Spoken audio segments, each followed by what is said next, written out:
আসসালামু আলাইকুম সুপ্রিয় শিক্ষার্থীরা, আশা করি তোমরা অনেক অনেক ভালো আছো। বিদ্রোহী কবিতার আজকে চতুর্থ পর্বে তোমাদেরকে স্বাগত জানাচ্ছি।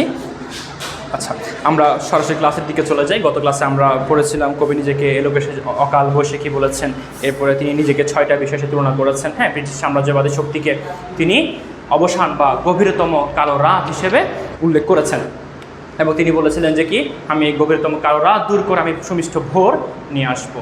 আচ্ছা, আজকে আমরা পড়ছি। দেখো, আমি চক্র ও মহাশঙ্খ। চক্র কি এবং মহাশঙ্খ কি? চক্র এবং শঙ্খ দুটো বিষয়। দেখো, চক্র একটা কি, শঙ্খ। শঙ্খ এই দুটো জিনিস বিষ্ণুর হাতে থাকে। কার হাতে? বিষ্ণুর হাতে থাকে। বিষ্ণুর 4 হাত। বিষ্ণুর কয় হাত? 4 হাত। 4 হাতের 2 হাতে থাকে চক্র এবং মহাশঙ্খ, আর 2 হাতে থাকে গদা আর হচ্ছে পদ্মফুল। আর 2 হাতে কি থাকে? গদা এবং পদ্মফুল। কবি বলছেন, আমি বিষ্ণুর হাতে থাকা সেই চক্র এবং শঙ্খ। চক্র হচ্ছে যুদ্ধের প্রতীক, চক্র এবং গদা হচ্ছে যুদ্ধের প্রতীক, যেটা দ্বারা দেবতা বিষ্ণু অসুর বধ করেন। কবি বলছেন, আমি সেই চক্র এবং গদা, অর্থাৎ গদা তো উল্লেখ করেননি। কবি বলছেন, আমি সেই চক্র অর্থাৎ আমি যুদ্ধাস্ত্র। আবার শঙ্খ, শঙ্খ হচ্ছে একটা শান্তির প্রতীক। ওই আগে কবি করেছেন, আমি পিনাক পানির দম্পতিশূল ধর্মরাজের দণ্ড। ওখানে তিনি নিজেকে যুদ্ধাস্ত্র হিসেবে উল্লেখ করেছেন। এখানে তিনি বলছেন, আমি বিষ্ণুর হাতে থাকা সেই চক্র, আমি সেই যুদ্ধের প্রতীক, যেটা কি করবে? ব্রিটিশ বাহিনীর শক্তিকে ধ্বংস করে দেবে। চক্রের ছবি স্ক্রিনে দেওয়া আছে, দেখো। আচ্ছা, এরপরে বলছেন, আমি প্রণব নাদ প্রচণ্ড। প্রণব শব্দের অর্থ কি? প্রণব হচ্ছে ওম যে ধ্বনিটা আছে সেটাকে বলা হয় প্রণব। ওম ধ্বনি কি বলা হয়? প্রণব বলা হয়। এরপরে নাদ, নাদ মানে হচ্ছে আওয়াজ। নাদ মানে কি?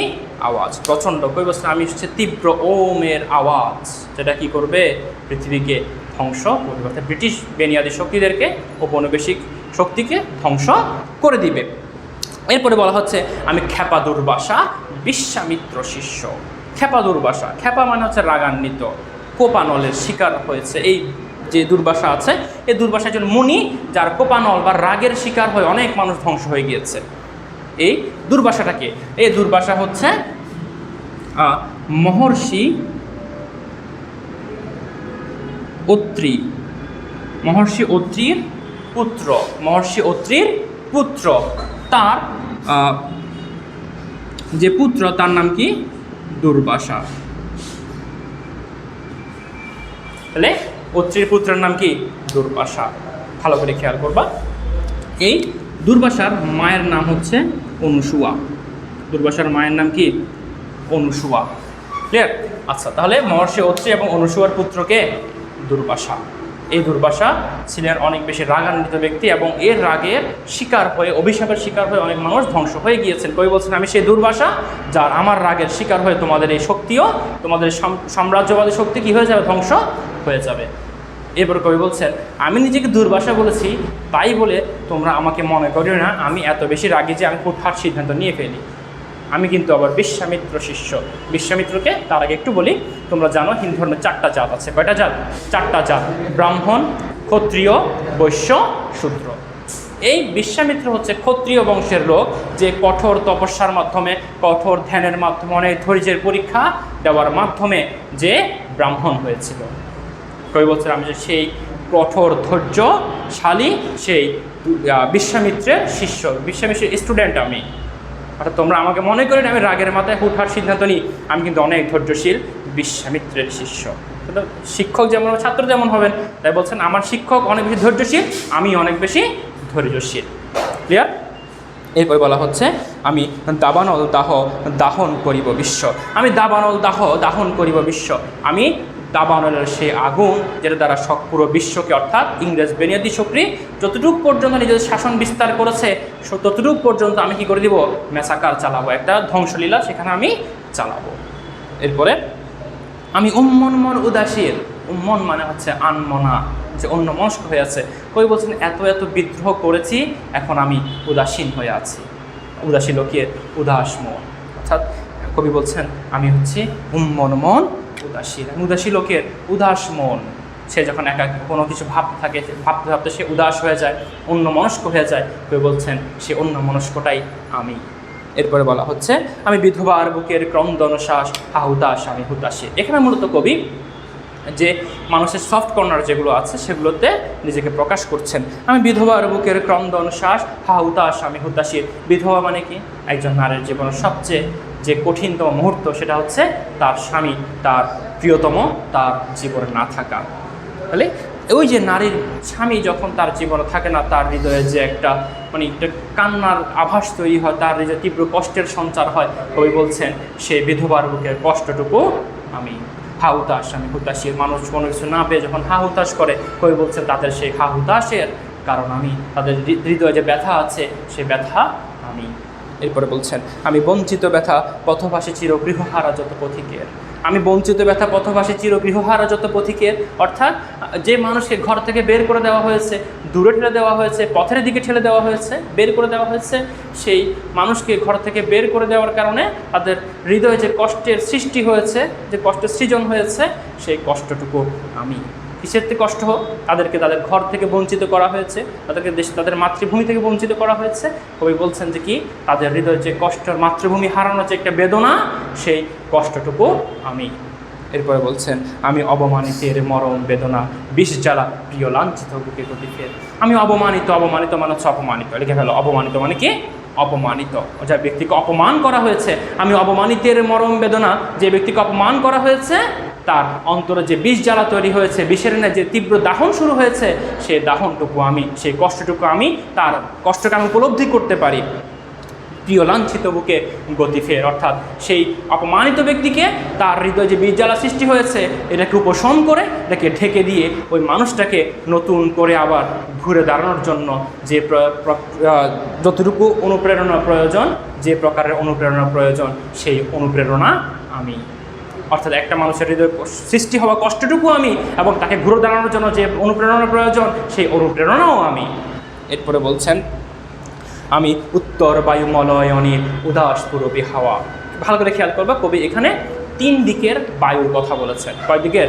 3 দিকের বায়ুর সম্মিলিত রূপ কবি বুঝিয়েছেন। উত্তর বায়ু অর্থাৎ উত্তরের দিক থেকে আসা বাতাস। মলয়, মলয় মানে হচ্ছে দক্ষিণ। মলয় মানে কি? দক্ষিণ, দক্ষিণা বাতাস, হ্যাঁ, রোমান্টিকতার প্রতীক।